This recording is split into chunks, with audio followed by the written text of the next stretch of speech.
I was just having a conversation with Russell Singleton off air and sharing with him that I was in a grocery store the other day and I saw a slab of bacon that was about a yard long. And now I'm not a huge bacon eater, but that doesn't mean I don't like it. I do. Occasionally on a hamburger it tastes pretty good, but I don't think I've had bacon for breakfast in years. It's 8:32:33. Russell, of course, is here from Trip Family Medicine right here in Twin Falls. Trip Family Medicine is located on Fillmore Street directly across from the main post office, and we have better health between 8:30 and 9 o'clock on Wednesday mornings right here on News Radio 1310 KLIX and newsradio1310.com. And Bill Colley answering the telephones for Russell this morning if people have a question or comment about this subject. This story broke a couple of weeks ago about various carcinogens in meats and people saying, well, we should back away from eating certain, especially pork products, right? Well, hold on a second there. You know what? In my zeal to get out of the building for the holiday, I forgot to turn Russell's microphone on.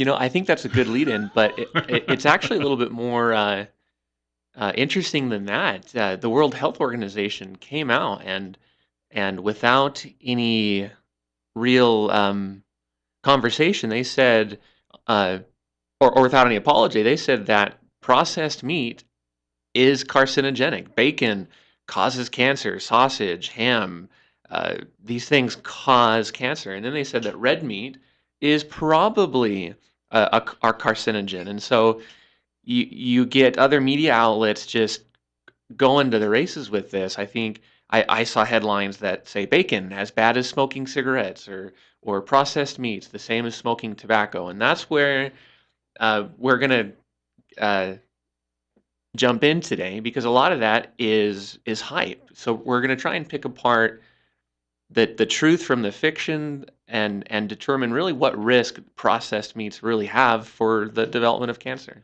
No, I'm not necessarily a big sausage eater either, but I bought some turkey sausage on sale a few weeks ago. It's still sitting in the freezer at home. I would imagine because that perhaps is a wider meat that would be considered better. But I also have some Portuguese sausage in the same freezer, which I assume is more of a pork sausage, which would be considered the bad one. Well, the World Health Organization did say specifically that processed meats are carcinogenic. So what do they mean by processed meats? Well, they've clarified their own statement saying that these are things like bacon, ham, and sausage, corned beef. It's not the act of mechanically manipulating the meat, but it's the preservation of the meat. It's the smoking process, the salting process, the curing process. So even if you take a relatively healthy meat like turkey or chicken, but you salt it, smoke it, cure it, uh, process it, then certain compounds are created that can lead to genetic mutations, which can lead to cancer. So it's a kind of a, is it a stretch? Or, I mean, because we're using some detail there that says it could happen, but I mean, is it prolonged use or is it just you eat one slice of this and you're suddenly in Aha. danger? That is exactly the question I would like to answer today. If you read the news, you're going to believe that a couple of slices of bacon will cause colon cancer. And that type of thing is sensational. It sells headlines and I don't think it's true. In fact, the World Health Organization again themselves said that if you eat about 50 grams of processed meat every day. So we're talking like 2 slices of bacon, but every day, your risk for developing colon cancer goes up by about 18%. Now, that statistic in and of itself is a little bit alarming, right? I mean, if someone tells you that X, Y, and Z is going to make it 20% more likely that you develop cancer, you're going to think twice about that, right? But I think even that statistic is misleading. The overall risk or the absolute risk for an individual developing colon cancer is is about 5%. Now it's pretty low. So how much more at risk are we for eating 2 pieces of bacon? Well, 18% more likely, right? Well, when we factor in that 5% overall risk, that really only raises our absolute risk to about 6%. So I don't think we can really say that if you develop colon cancer, it's because of the bacon, or bacon is going, or ham or whatever is going to cause you colon cancer if you eat it every day. I don't think that correlation is there. If it was the only thing you ate, you might have an issue because you're not getting fruit, vegetables, and some of that roughage that you should have, right? But fact of the matter is, most people don't make it the mainstay of their diets. Well, and colorectal cancer is interesting because of all the cases of colorectal cancer, about 5%, maybe 10% at most, are genetic, which means if you have a family history, you potentially pass that mutation. But 90 to 95% are sporadic, meaning that you're going to acquire that mutation later on. And processed meats, I think there is some evidence, and it's that 5 to 6%, not a big jump, but we do believe it's there. We'll talk about the types of studies they use to determine that. But it's not the only thing. In fact, it's definitely not the leading thing either. Colorectal cancer is a multifactorial condition. Smoking is probably a much larger contributor to colorectal cancer than processed meat. Alcohol consumption, being inactive or being overweight, um, and then, like you said, just having a generally poor diet.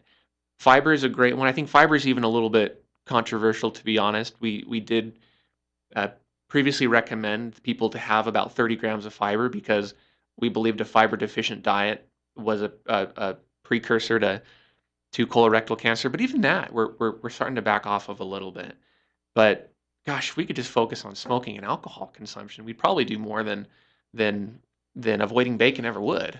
I've only had one member of my entire extended family ever have colorectal cancer, and he also lived though and worked for many years near Chernobyl, where you have a lot of radiation in the atmosphere still. So obviously that may have had something to do with it, perhaps less than anything he actually ate. Well, air pollution itself, it's not a direct correlation with your example, but air pollution is believed to cause about 200,000 cases of cancer worldwide. Smoking, on the other hand, is likely to cause 1 million cancer deaths worldwide. Alcohol, as an example, it probably kills, um, or alcohol and cancer together are probably believed to kill over 500,000 people a year. Um, Colon cancer, about 800,000. What percentage of those people are dying of colon cancer because of their bacon consumption? Well, we don't really know because we can't prove a direct link, but there's a correlation. At best, we're thinking maybe 30,000 of those 800,000. That's much less than 1%. I mean, that's much less than 1/100%. We've got more coming up with Russell Singleton. He's a physician assistant from Trip Family Medicine here in Twin Falls, and of course, he's talking about some of these warnings related to carcinogens and certain processed meats. We've got some of your telephone calls too coming up if you're so inclined. Question or comment. 32 right now, 20 minutes away from 9 o'clock. Bill Colley with you as well on News Radio 1310 KLIX and newsradio1310.com. Oh, the music there, actually, the Peanuts theme, that'll be coming up, of course, in the next few weeks. A lot of people have those little videos they play for their kids of Charlie Brown Christmas. Charlie Brown, by the way, in that show, 50 years old. Now, you can tell that he's been eating well. So I just want to point that out because they'll all still look like kids when you see it on the air. 844. We've got Russell Singleton with us in studio. He's a physician assistant from Trip Family Medicine here in Twin Falls. And we're talking about processed meats and warnings about carcinogens. It's 32. You know, Russell, I have a friend I used to work with. He's probably now in his mid to late 60s. And I remember talking with him one time. He was in pretty good shape. He ran every day and, he took pretty good care of himself. And I mentioned, though, the fact that he always seemed to eat eggs every morning with bacon. And he said, I've been doing it all my life. So there you go again. There's someone, but again, the rest of the day he was eating, a pretty balanced diet. And I would imagine that we're talking that word moderation comes back around, doesn't it? I think you're exactly right. If we were going to try and wrap this up a little bit early, there's still more to talk about, but to fast forward to the end, yeah, I think moderation is exactly what it comes down to. If eating 2 slices of bacon every single day of your life is really only going to raise your absolute risk by 1%, then that's just not a big deal. And I don't think people eat bacon even that much. So if it's really something you enjoy, I don't think you should, or you have to cut it out completely. But I think there is enough evidence to say that this is at least a probability. And so if you eat a ridiculous amount, if you're eating that yard of bacon every day, then maybe you should think about cutting back. Well, for people who are listening today, I think that they sometimes feel a lot of this is overhyped because the World Health Organization makes a statement. It's what happens after it gets amplified in media, and everything seems like it's going to kill us. Flesh-eating bacteria, MRSA, pit bulls with AIDS. I mean, there's over the last 25, 30 years, every time there's even a mild outbreak of some sort of disease in this country, it's that pressure from the media that makes people think that we're all in serious, serious danger. Yeah, I think you're exactly right, and that is something I wanted to highlight too. If you look at the World Health Organization and specifically over the last 30 or 40 years, they've tested almost 1,000 different substances. I mean, everything from cell phones to bacon. Um, and you want to guess how many of those nearly 1,000 substances were determined to be carcinogenic? All of them, except for one. So there's a lot of things that can give you cancer in this world. You mentioned eggs. I think eggs are an interesting example. We've gone back and forth as to whether or not eggs are healthy, whether or not the cholesterol is bad. A couple of weeks ago, we talked about dietary cholesterol. But as science develops, as we learn new things, we change our way of thinking. The World Health Organization used a number of observational studies to make this determination about processed meat and cancer. So to understand the difference or the utility of an observational study, you have to understand what it is. Basically, what they did was they looked back in time, gathered a bunch of medical records, and then either actively or retrospectively tried to follow these people and draw conclusions at the very end based on shared outcomes. But there are so many variables that you can't control in that situation. The gold standard of medicine is a clinical trial, a randomized controlled trial. And going back to eggs, I think there are many examples in medicine of conclusions that were first drawn from observational studies and then completely reversed once we actually did a thorough double-blind, placebo-controlled, randomized controlled trial. To use a specific example, hormone replacement. Some years ago, we gave postmenopausal women hormones routinely because observational studies said that they suffered fewer heart attacks. Well, 10, 15 years ago, the government did a large study called the Women's Health Initiative, and that study had to be stopped early because women were dying of heart attack and stroke, and it was determined to be because of the hormones. So now, the way we prescribe hormones is completely different. So the same might be said of bacon and processed meat. Once we actually conduct a randomized controlled trial, things could be different, and things generally do change as we learn more. Eggs are a good example too. Coffee as well in the last couple of weeks, from what I understand. Here's the thing: when we get the media firestorm around all of this, though, it seems to me that it actually hurts medicine more than it does media, and people. That's a bad thing if people start losing their trust in doctors and medical studies. Yeah, there were two news outlets in particular that I think probably are the most to blame here. The Guardian, which is a UK publication, their headline basically said uh, meat is as risky as smoking cigarettes, and that is an outright. Well, I don't want to call it an outright lie, but that is just untrue. It is untrue because the World Health Organization classified processed meat and tobacco in the same category, both being carcinogenic. That's all they're saying.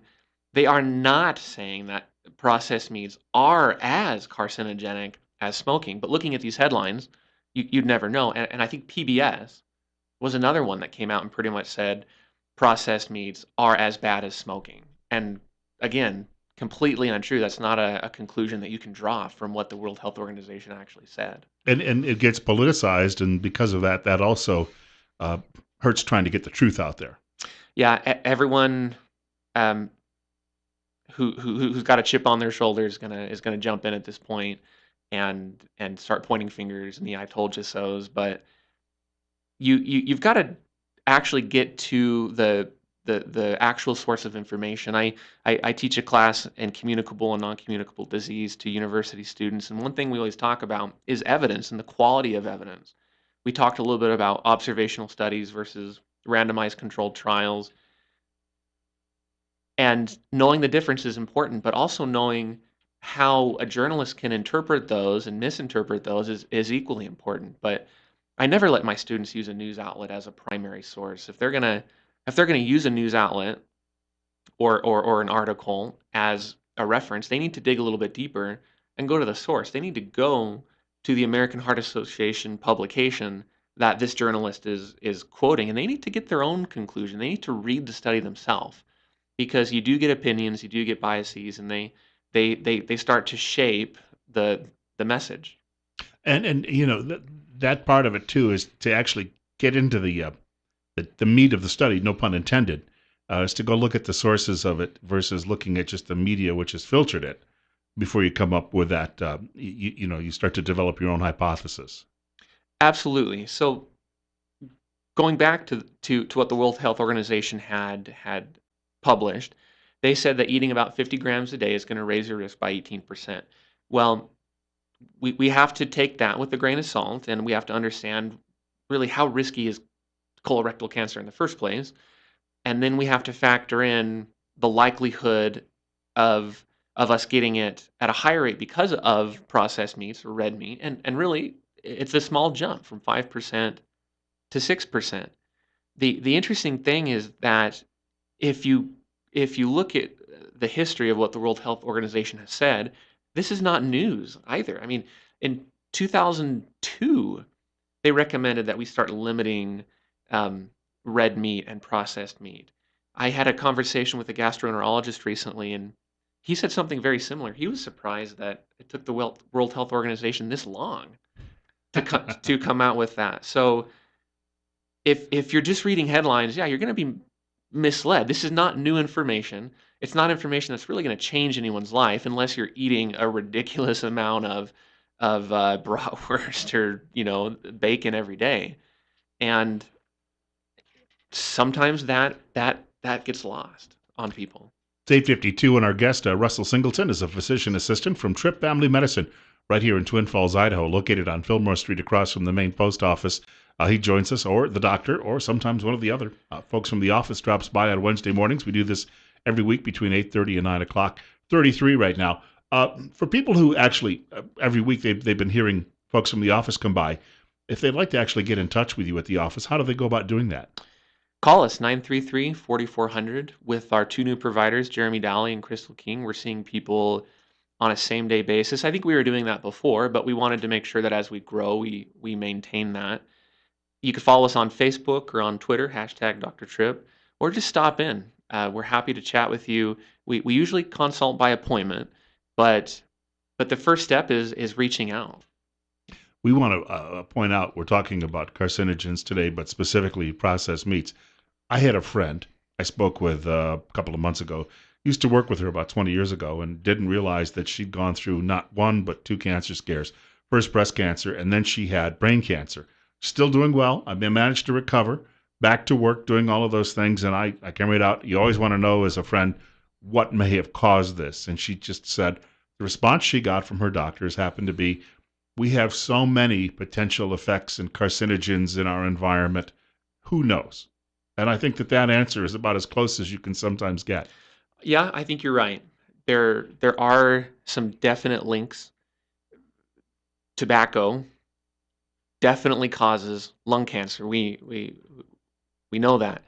Um, Excessive exposure to the sun can cause and will cause skin cancer. We know that. But I would be much more worried about those than I would be bacon or ham or whatever causing colorectal cancer. If you smoke a pack a day, you're 26 times more likely to develop lung cancer. I mean, that's huge. That's not just 18% more likely. That's 26 times more likely. If you get even 5 sunburns in your life, or every time you get 5 sunburns, your risk for melanoma doubles. Now, I've probably had 100 sunburns in my life. So I'm going to be a lot more concerned about melanoma than I am about bacon and colorectal cancer. That being said, I think we should say, as primary care practitioners, we still do our best to follow recommendations that are established and that are proven to improve morbidity and mortality, meaning it's going to help people live longer and healthier lives. So when we have people in for their physicals, we're doing a lot of employment physicals right now at the office. We talk about colorectal cancer screening for men and women, typically starting at age 50, and that's a colonoscopy. A lot of people are familiar with that. A lot of people are not interested in that.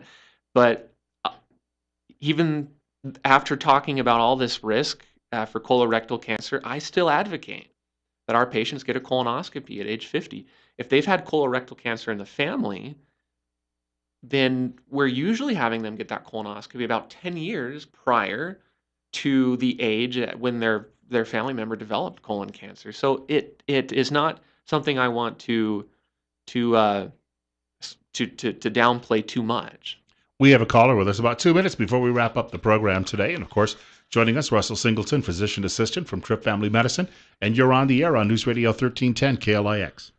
Hi, guys. I was just wondering if, if you take care of yourself, if you take your supplements and all that stuff, will that help, do you think? Take your supplements and all that stuff, will that help, do you think? Well, I think it's a good question. If we're referring to colorectal cancer, I don't think there's any real evidence that a supplement, i.e. a multivitamin, will help prevent colon cancer. Interestingly enough, your daily aspirin has been shown to reduce colon cancer. Now, that being said, I don't even routinely recommend that all my patients take a daily aspirin because it also increases your bleeding risk. And there's some research that shows that a daily aspirin doesn't necessarily change outcomes as far as heart health goes. So I think the larger message is that if you have a concern about what you can do to lower your risk, come talk to us. Talk to your family doctor, to your PA. Come see us at Trip Family Medicine. Let's talk about screening tests. Let's talk about living a healthy lifestyle. If you smoke, you should stop smoking. If you drink a lot of alcohol, you should limit that.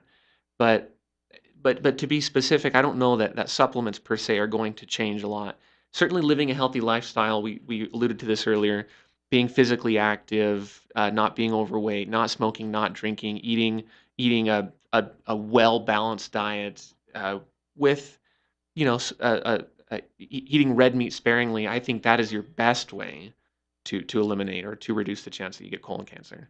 One more time before we wrap up, for people who'd like to reach the office, how do they go about doing that? Give us a call, 933-4400. We're going to be open all day today, but we will be closed Thursday and Friday for the holidays. So we also want to wish everyone and all our listeners especially a very happy and very safe Thanksgiving. And we mentioned people are going to devour on average 4,500 calories at the meal tomorrow. But, hey, one day a year. Enjoy it. We've got news coming up. I want to thank Russell Singleton from Trip Family Medicine for joining us this morning. 32. Bill Colley with you as well on Top Story on News Radio 1310 KLIX and newsradio1310.com. Going to talk about a little Thanksgiving facts and figures in the next hour of the program.